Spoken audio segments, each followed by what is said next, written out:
The space station called Harmony's End looked like a giant metal flower floating in the darkness between stars.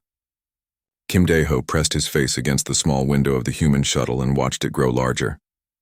His heart beat fast with excitement and fear. After 3 years of preparation, he was finally here to represent all of humanity. "First time seeing it?" asked Admiral Park Sung-min from the seat beside him. The older man had fought in the Mars Colony War 20 years ago, but even he looked nervous. "Yes," Kim Dae-ho replied. "It's beautiful and terrifying at the same time." Dr. Yoon-ah-ri looked up from her tablet where she was reviewing alien biology reports one last time. The station was built by 12 different species working together. Each section represents their unique architecture and culture. Kim Dae-ho nodded. As Earth's Prime Minister, he had studied every detail about the Galactic Council for years. Today would decide humanity's future among the stars. Would they be welcomed as equals or treated like children who needed supervision? The shuttle docked with a soft bump. Kim Dae-ho straightened his formal blue suit and checked his translation device one more time. The small earpiece would help him understand the dozens of alien languages he might hear today. The airlock opened with a hiss. A tall, thin creature with silver skin and 4 arms waited for them. Its voice came through the translator as perfectly clear English. "Welcome, humans. I am Diplomatic Assistant Velthan Korth. The Council awaits your presence." They walked through corridors filled with the strangest sights Kim Dae-ho had ever seen. Creatures that looked like walking trees talked with beings made of what seemed like living crystal. The air smelled of ozone and something sweet he couldn't identify. The council chamber was enormous. Hundreds of seats arranged in a perfect circle rose up like a stadium. In the center was a small platform where Kim Dae-ho would make his speech. Above everything, massive screens showed the faces of the council's most powerful leaders. The largest face belonged to Veltar Prime Kexthun. The alien looked like a cross between a shark and a spider, with too many teeth and eyes that seemed to glow with their own light. When it spoke, Kim Dae-ho felt a chill run down his spine. "So these are the humans," Kexthun said, his voice echoing through the chamber. "The species that learned to split atoms before they learned to work together." "How amusing." Several alien voices laughed. Kim Dae-ho kept his face calm, but his hands clenched into fists at his sides. "We come in peace," Kim Dae-ho said, stepping onto the central platform. "Earth wishes to join the galactic community as partners and friends." "Partners?" Kexthun's laugh was like breaking glass. "You have existed in space for barely 50 years. Some of us have been traveling between stars for 50,000 years. What could you possibly offer as partners?" Kim Dae-ho had expected this. He activated his holographic display and showed images of Earth's achievements. Cities that reached the clouds, art that moved hearts across species barriers, music that had already started spreading through black market alien networks. "We offer our perspective," Kim Dae-ho said. "Humanity has faced extinction 6 times in our history. Each time we survived by learning, adapting, and working together. We have experience in solving impossible problems." A murmur went through the crowd. Some aliens leaned forward with interest, but Kexthun's expression grew darker. "Experience in destruction, you mean?" the Prime said. "Your species has fought over 1,000 wars in the last millennium alone. You have weapons that could crack planets. You are dangerous children playing with fire. We have grown beyond that," Kim Dae-ho replied firmly. "Earth has been at peace for 30 years. We've learned from our mistakes." For the next 2 hours, Kim Dae-ho answered questions and addressed concerns. He spoke about human art, science, and dreams of exploring the galaxy peacefully. Some council members seemed genuinely interested. A few even smiled or did whatever passed for smiling in their species. But Kexthun remained unmoved. Finally, the Prime called for a recess. "We will consider your request," Kexthun announced. "But understand this, humans. The galaxy has an order. That order has kept peace for 10,000 years. If you wish to join us, you must accept your place within that order." The recess lasted 3 hours. Kim Dae-ho paced nervously in the small room provided for the human delegation. Admiral Park sat quietly cleaning his glasses while Dr. Yu studied more alien cultural data. "I think some of them are on our side," Dr. Yu said hopefully. "The Helix Confederacy representatives seemed very interested in our medical research." "The small powers always want something from newcomers," Admiral Park said grimly. "It's the big ones we need to worry about." When the session resumed, Kexthun's announcement was not what they had hoped for. "The Council has decided," the Prime declared. Humanity will be accepted into the galactic community under guided development status. You will be assigned advisors from established species. Your military will be limited to system defense only. Your expansion beyond your current territories will require council approval. Kim Dae-ho felt his heart sink. This wasn't partnership. This was barely better than slavery. We cannot accept these terms, he said clearly. Humanity seeks membership as equals, not as subjects. The chamber erupted in angry voices. Several aliens stood up, shouting in languages the translator couldn't keep up with.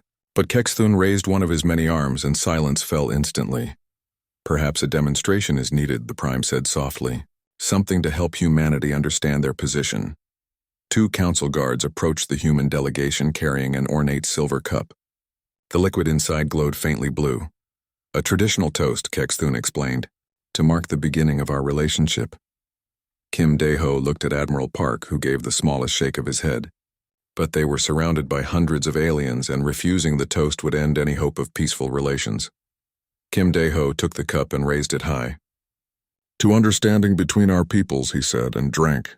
The liquid tasted like honey mixed with metal. For a moment, nothing happened. Then Kim Dae-ho felt a burning sensation in his throat that quickly spread through his entire body.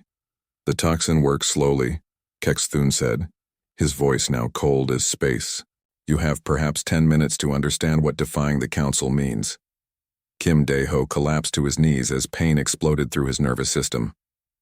He could hear Admiral Park shouting, Dr. Yu screaming, but their voices seemed to come from very far away. Your species will submit, Kexthun continued, or you will share your leader's fate. Take his body back to Earth. Tell them what happens to those who do not know their place. As darkness closed in around his vision, Kim Dae-ho's last thought was not of fear or regret. Instead, he thought of his daughter back on Earth and the promise he had made to make the galaxy a safer place for her generation. He had failed at diplomacy. But perhaps his death would succeed where his words had not. The galaxy was about to learn what humanity was truly capable of. The news reached Earth 6 days later. Admiral Park Sung-min delivered it himself, standing before the World Council with Kim Dae-ho's flag-draped coffin behind him. His voice was steady, but his eyes burned with barely controlled rage. They poisoned him, Park said quietly. They made us watch him die in agony. Then they told us to bring his body home as a lesson. The silence in the chamber was absolute. President Park Mi-young, Kim Dae-ho's closest friend and political ally, sat frozen in her chair. Finally she spoke. What are their demands? Complete submission.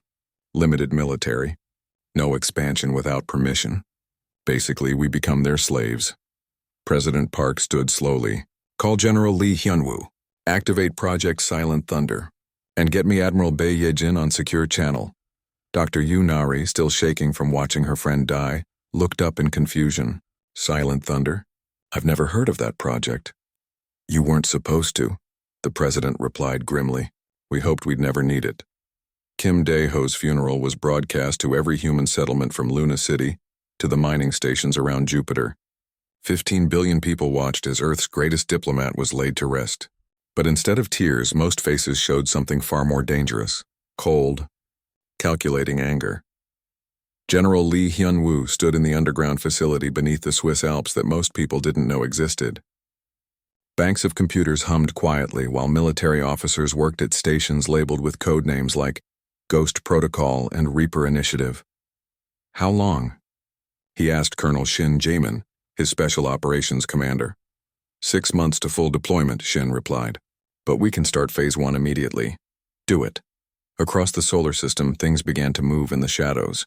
Captain Cho Min-ae received orders aboard the stealth ship Retribution, humanity's first truly invisible warship.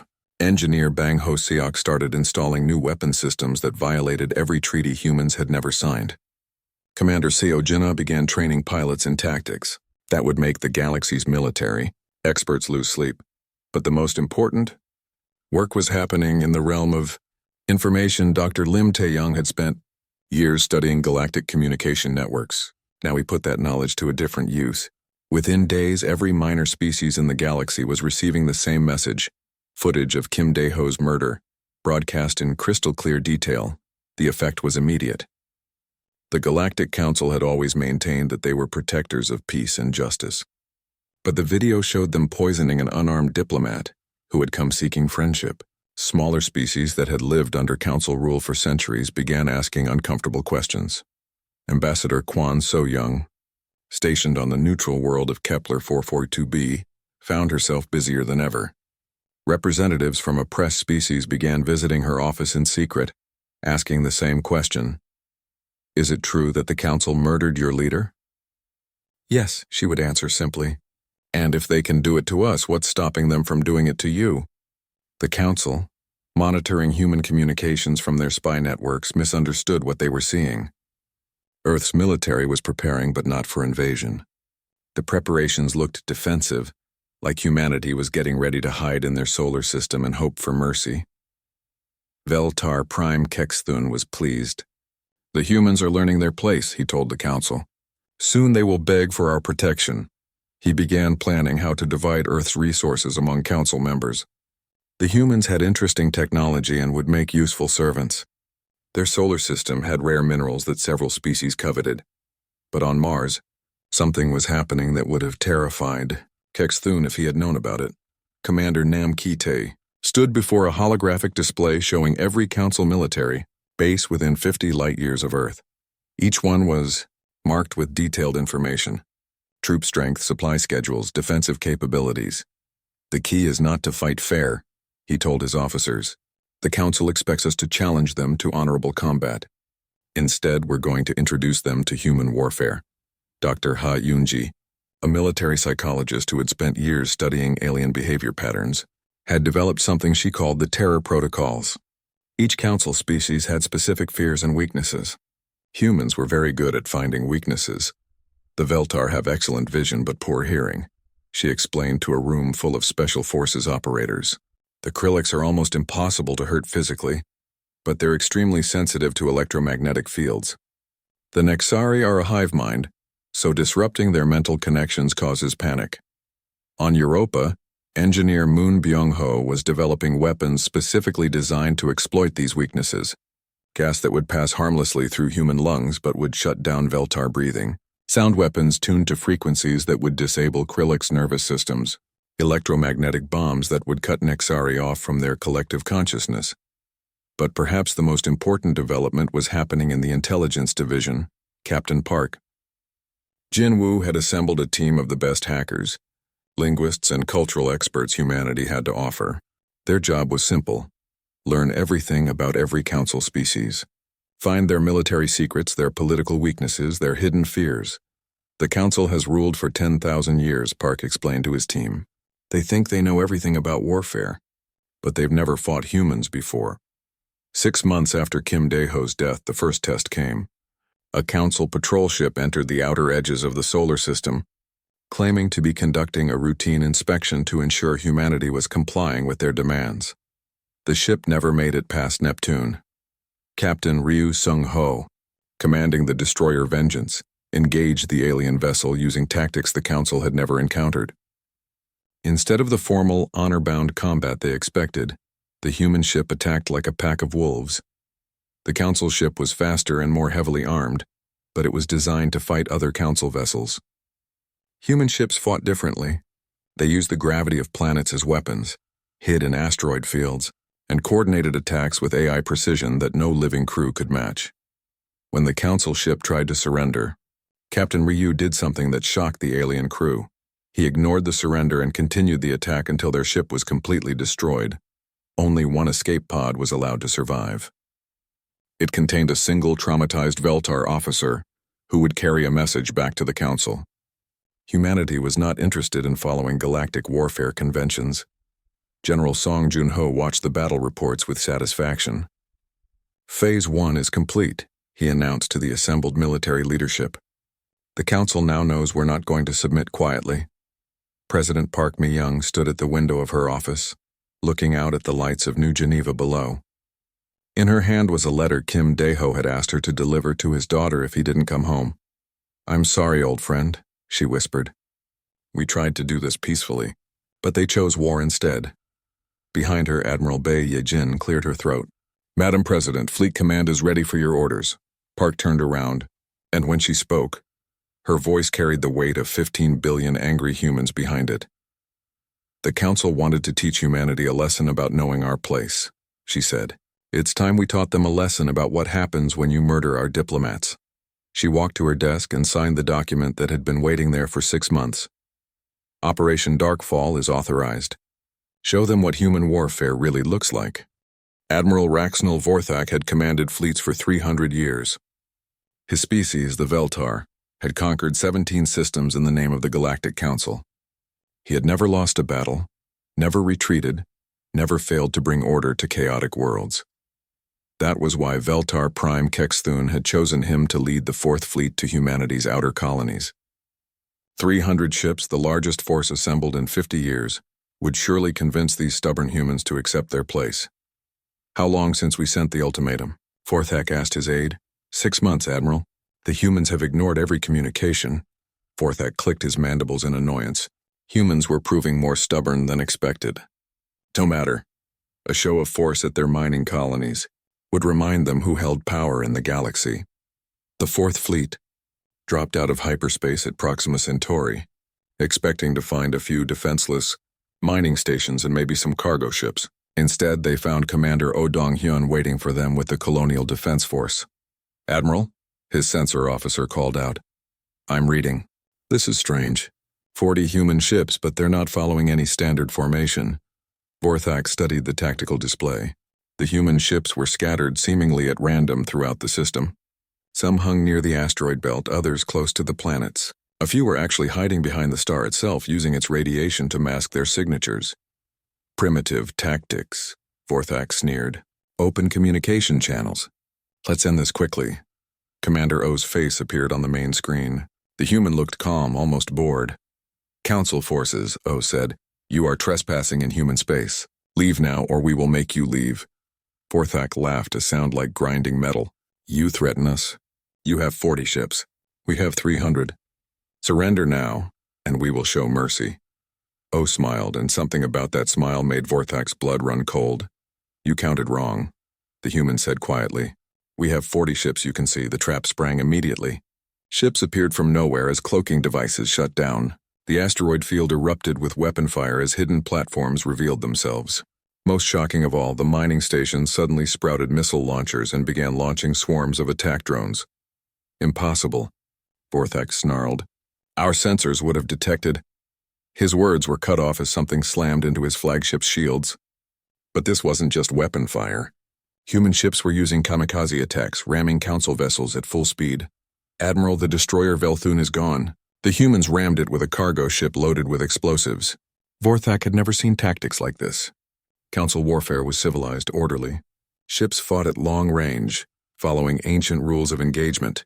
When one side was clearly beaten, they surrendered with honor. Humans, apparently, had never heard of honor. A wing of human fighters swept past his flagship, and Vorthak noticed something that made his heart skip a beat. The fighters weren't running from superior force like any rational being would. They were hunting, like predators who had found prey. "Sir, the heavy cruiser Kexmar is requesting assistance. The humans are targeting their life support systems specifically. This violated every rule of civilized warfare. You destroyed weapons and engines to disable enemy ships. You didn't try to kill the crew directly. But the humans were using weapons designed to penetrate ship hulls and release deadly gas inside. Worse, when council ships tried to evacuate, the humans targeted the escape pods. They're killing survivors." His communications officer reported in shock. "The humans are destroying medical ships." Vorthak felt something he hadn't experienced in centuries: fear. This wasn't warfare as he understood it. This was extermination. Captain Nam Kite's ship, the destroyer Earth's Fury, moved through the battle like a shark through a school of fish. His crew worked with mechanical precision, targeting council ships with weapons specifically designed to counter their technology. "Gas torpedoes away," his weapons officer reported. "Direct hit on the Veltar cruiser. Their atmosphere is now toxic to them." "Electromagnetic pulse ready," called the science officer, firing at the Nixari battleship. The pulse weapon hit the Nixari vessel, and immediately the ship began spinning wildly as its hive mind crew lost connection with each other. Without their mental link, the Nixari couldn't coordinate their actions and were helpless. "Sir?" The tactical officer said. The Council flagship is trying to retreat. Nam smiled coldly. No survivors, no witnesses, no mercy. That was the order. Make sure they understand what they're facing. The Earth's Fury and 5 other human ships surrounded Admiral Vorthak's flagship, but instead of demanding surrender, they simply opened fire. Vorthak's last transmission was broadcast on all frequencies so every Council ship could hear it. What are you? What kind of monsters fight like this? Commander O answered personally. We're the species you murdered our diplomat. We're what happens when you mistake kindness for weakness. The battle lasted 4 hours. When it was over, 299 Council ships had been destroyed. Only one vessel was allowed to escape, a small courier ship with a crew of traumatized survivors. Captain Lee Soo-jin, commanding the human ship that escorted the survivor away from the battle, delivered a message that would spread through Council space faster than light itself. Tell your leaders what you saw here.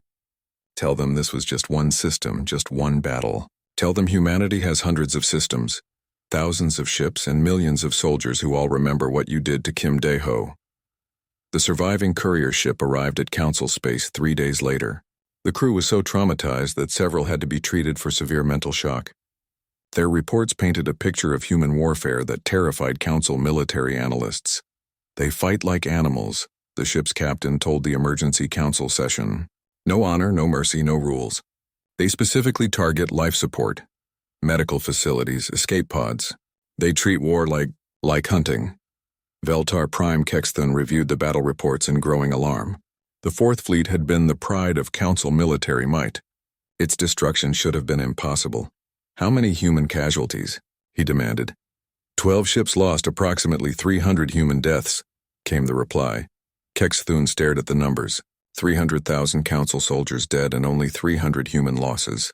It was the most one-sided defeat in galactic military history. But the real shock came from the intelligence reports that followed. Dr. Ha Yun-ji's psychological warfare protocols had worked exactly as designed. 3 Council member species immediately began reconsidering their alliance. The Helix Confederacy sent secret messages to Ambassador Quan So-young. Perhaps it is time for new arrangements. The Zephyrian Republic quietly began moving their fleets away from human space. We see no profit in this conflict. Even some Veltar military officers were questioning orders. How do we fight an enemy that ignores all rules of warfare? In his private chambers, Kexthun realized he had made a catastrophic error. He had expected humans to fight like civilized beings. Instead, he had awakened something that fought like the apex predators they had evolved from. On Earth, President Park Mi-young read the battle reports with grim satisfaction. The plan was working exactly as General Lee Hyun-woo had predicted. Phase 2? She asked. Already in motion, the general replied. Captain Cho Min-ae and the Retribution are moving to position. The Council is about to learn that Proxima was just our way of saying hello. Dr. Yunari, still struggling with nightmares about watching Kim Dae-ho die, looked up from her research. Is this what he would have wanted? President Park was quiet for a long moment. Then she spoke, her voice carrying the weight of 15 billion grieving humans. Kim believed in peace, but he also believed that peace must be earned through strength. The Council chose to teach us a lesson. Now we're teaching them one. She turned to look out at the stars where human fleets were already moving toward their next targets. They killed our diplomat. Now they get to meet our soldiers. Captain Cho Min-ae had always been good at hiding. As a child, she could disappear in her family's small apartment for hours. Her parents would search everywhere, only to find her reading in some impossible corner they had checked 3 times. Now she commanded the Retribution.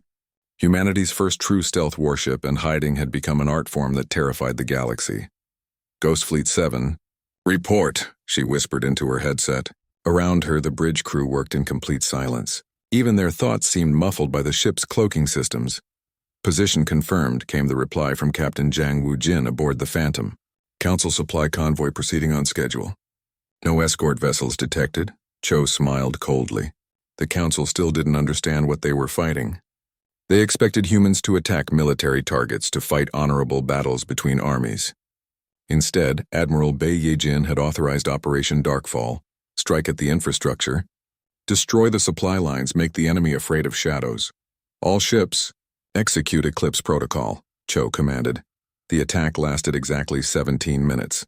12 human ships appeared from nothing, destroyed a convoy carrying food and medical supplies to 3 council worlds, and vanished again before reinforcements could arrive. No survivors, no wreckage large enough to analyze, no trace of how the humans had found them. It was the 37th such attack in 2 months. On the council world of Nexar Prime, Fleet Commander Zakathul studied reports that made no logical sense. Human ships were appearing simultaneously in systems hundreds of light years apart. They struck without warning, destroyed specific targets with surgical precision, and disappeared completely. "How are they moving so fast?" he demanded of his intelligence chief. "Our fastest ships take weeks to travel those distances. The humans are hitting multiple targets on the same day." "We don't know, sir. Either they have FTL technology far superior to ours, or what? Or they have far more ships than we estimated." Both possibilities were terrifying. The Council had ruled the galaxy for 10,000 years because they controlled the most advanced technology. If humans had somehow leapfrogged that advantage, everything changed. Colonel Shin Jae-min knew the truth was even worse than the Council suspected. Humanity didn't have superior technology. They had superior planning. "Target acquired," he reported to his strike team as they infiltrated the orbital platform around Krillix Prime. Council Military Command Center, lightly defended. They never expected anyone to attack this deep in their territory. The 24 human Special Forces operators moved through the station like ghosts. They had studied Krillix biology for months, learning that the crystalline beings were nearly invulnerable to physical damage but helpless against certain electromagnetic frequencies. "Charges set," reported Sergeant Kim. "Hana. Electromagnetic. Pulse in 60 seconds. When the pulse triggered, every Krillix on the station suddenly found themselves unable to think clearly. Their crystal-based nervous systems, evolved to process information at incredible speeds, were scrambled by the carefully tuned electromagnetic field. The humans moved through the station methodically, downloading military data and planting additional charges. They weren't just destroying the command center. They were stealing every piece of strategic information the Krillix had gathered about Council defenses. "Information acquired," Shin reported as his team extracted through pre-positioned escape pods. Moving to Phase 3. Phase 3 was psychological warfare on a scale the galaxy had never seen. Dr. An Subin sat in a studio on Luna, preparing to broadcast the most important message of her career. Behind her, screens showed footage of Kim Dae-ho's murder, played at slow speed to capture every detail of his agony. "Citizens of the galaxy," she began, her voice carrying clearly through hijacked Council communication networks. "This is what your leaders do to those who seek peace." The broadcast was impossible to block or trace. Human technicians had spent months infiltrating Council communication systems, preparing for this moment. Every species in the galaxy would see Kim Dae-ho die, would hear his final words asking for understanding between peoples. "Ask yourselves," Dr. An continued, "if they can murder an unarmed diplomat, what will they do to you when you are no longer useful?" The effect was immediate and devastating. On 7 Council worlds, riots broke out as citizens demanded answers from their governments. 3 minor species formally requested meetings with human representatives. Most importantly, cracks began to appear in the Council's unity. Ambassador Jung Hye-rin found herself busier than she had ever imagined. Operating from a hidden base in neutral space, she met with representatives from species that had suffered under Council rule for centuries. "The Terran Federation offers protection," she told a delegation from the Zephyrian Republic. "Our terms are simple: mutual defense, technology sharing, and equal representation in all decisions." The Zephyrian diplomat, a graceful being that looked like it was made of flowing water, rippled with what Jung had learned was excitement. Equal representation? The Council has never offered such terms to anyone. "Humans believe that strength comes from cooperation, not domination," Jung replied. "We offer partnership, not rulership." Within days, the Zephyrian Republic had secretly signed a mutual defense pact with humanity. The Helix Confederacy followed 3 days later. Other species began making quiet inquiries about switching sides. Engineer Moon Bang-ho watched his latest creation being loaded onto Captain Nam Ki-tai's ship with professional satisfaction. The weapon looked like a simple torpedo, but inside was a nightmare specifically designed for Veltar physiology. Biological warfare, Nam said with distaste. I hate this part of the job. It's not biological, Moon corrected. It's chemical.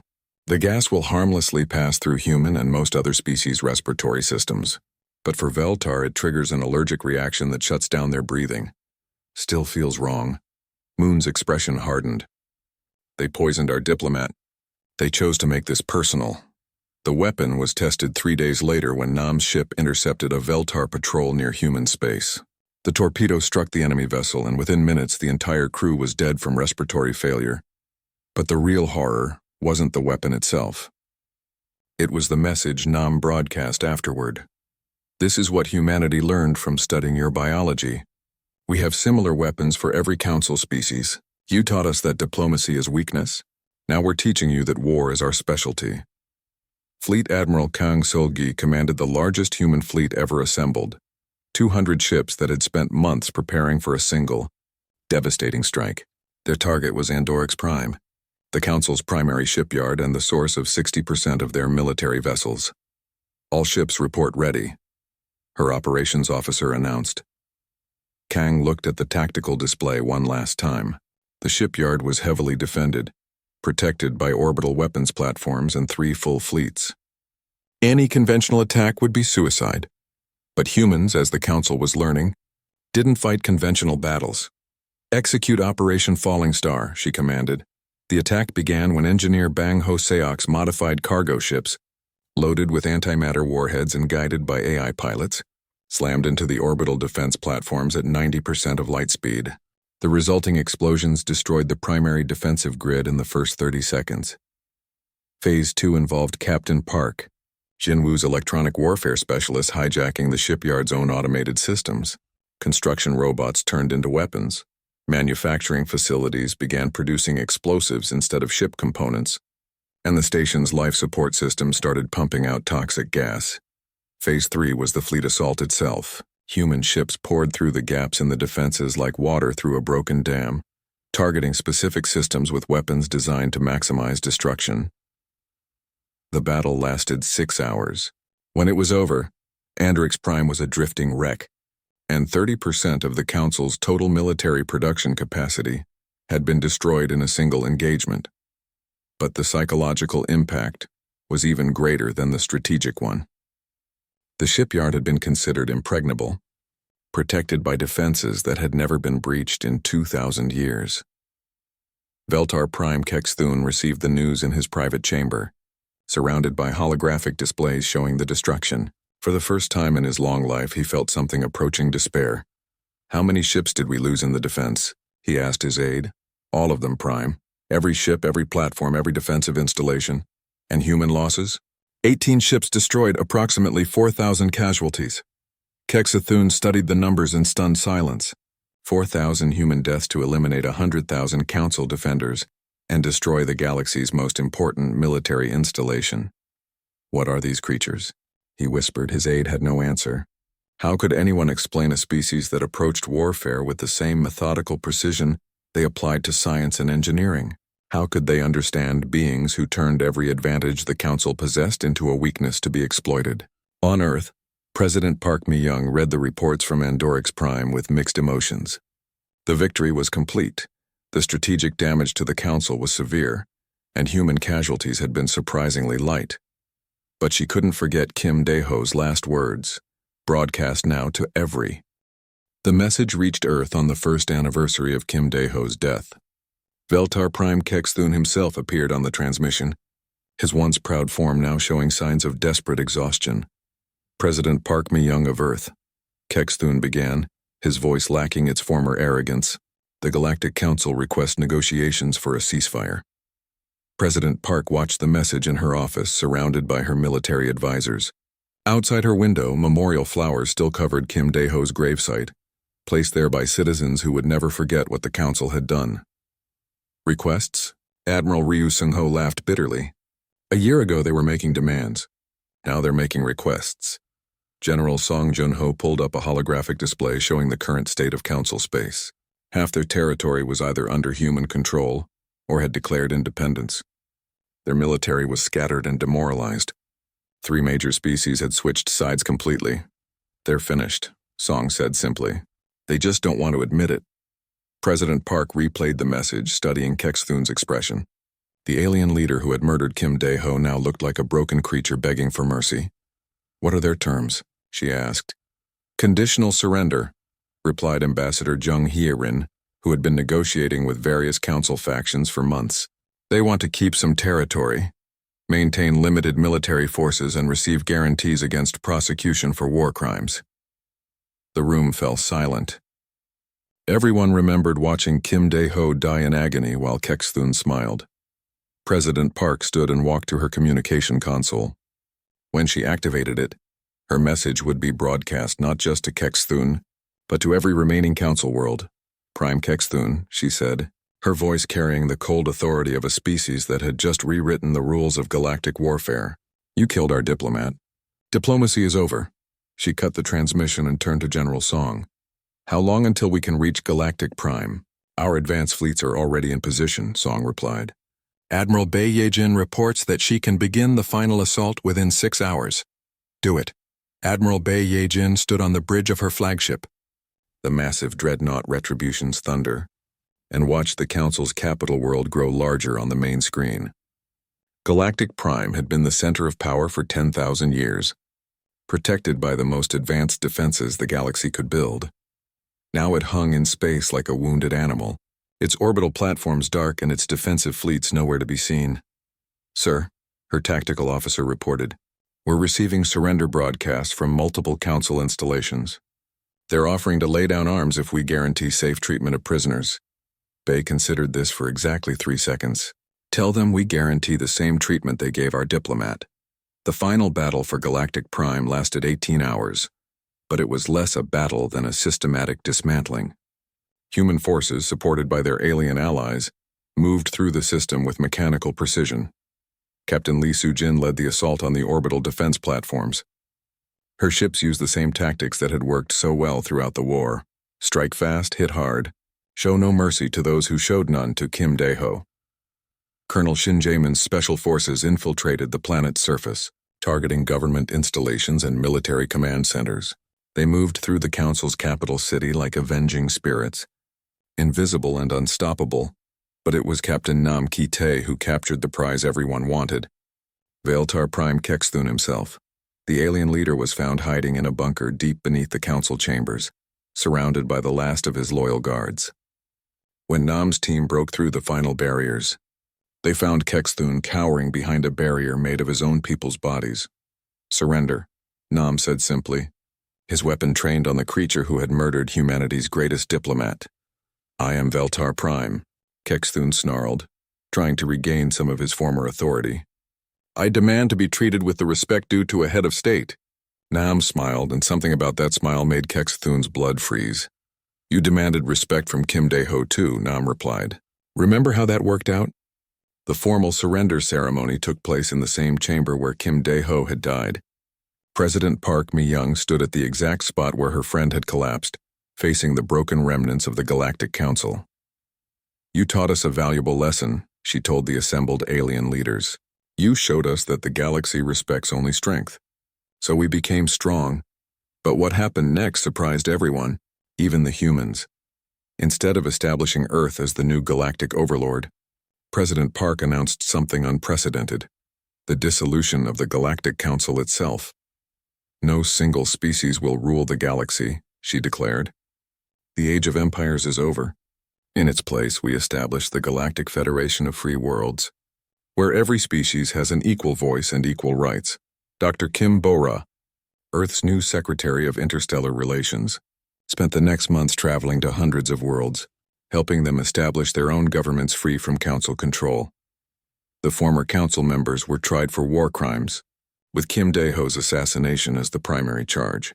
The trials were broadcast throughout the galaxy, showing in excruciating detail how the council had maintained power through fear and violence. Veltar Prime Kexthun was sentenced to life imprisonment on a human penal colony. There, surrounded by guards who watched footage of Kim Dae-ho's death every day, he slowly went insane trying to understand how a species he had considered primitive had utterly destroyed everything he believed in. 6 months after the fall of Galactic Prime, President Park stood before the newly formed Federation Council. Representatives from over 300 species filled the chamber, each with an equal voice in the galaxy's future. Kim Dae-ho came to the stars seeking friends, she told them. He found enemies instead. But his death taught us that sometimes you must fight for the right to be peaceful. Dr. Yu Nari, now serving as Director of Interspecies Research, had spent months studying the aftermath of the war. Her findings surprised even her. The Council's empire was built on fear, she reported to the Federation Science Committee. Species obeyed because they were afraid of being destroyed. But when humans showed that the Council could be defeated, that fear disappeared. Ambassador Kwon So-young, now representing Earth in the Federation Council, often found herself amazed by how quickly things had changed. Species that had lived under Council rule for millennia were now exploring freedoms they had never imagined possible. The humans gave us something more valuable than protection, a Zephyrian diplomat told her during a break between sessions. They gave us the knowledge that tyrants can be defeated. But perhaps the most important change was happening on Earth itself. Captain Cho Min-ae, returning from her final stealth mission, found herself struggling to readjust to peacetime. The skills that had made her a terror to Council fleet seemed useless in a galaxy that was learning to live without fear. What do we do now? She asked Admiral Bae Ye-jin during their debriefing. Bae pointed to the holographic display showing the locations of newly independent worlds, many of them requesting human assistance in building their own defense forces or establishing trade relationships. Now we do what Kim Dae-ho originally wanted, she said. We explore the galaxy, make friends, and learn from each other. But we do it with the knowledge that peace exists only because we're strong enough to defend it. General Lee Hyun-woo, now serving as Supreme Commander of Federation Defense Forces, often visited Kim Dae-ho's grave. The memorial had become a pilgrimage site for beings from across the galaxy, a reminder of the price of both diplomacy and war. I hope we did right by you, he would whisper to the stone. I hope this is the galaxy you wanted to see. The final entry in President Park's memoirs, written years later, captured the lesson humanity had learned among the stars. Kim Dae-ho taught us that peace is always preferable to war, but the galaxy taught us that sometimes you must be willing to wage war to achieve peace. We came to the stars as diplomats and explorers. We became conquerors because we had no choice. But in the end, we chose to be something better, teachers. The Federation thrived under its new principles. Species that had been enemies for centuries learned to work together. Technologies were shared freely. Exploration resumed for the first time in millennia. And at the center of it all, humanity stood not as rulers, but as guardians of a simple principle, that diplomacy backed by strength was the only path to lasting peace. The galaxy had killed Earth's leader, expecting humanity to submit. Instead, they had awakened something that would reshape the stars themselves. Not through conquest, but through the revolutionary idea that all thinking beings deserve to be free. Kim Dae-ho's dream of friendship among the stars had finally come true. It had just taken a war to make it possible.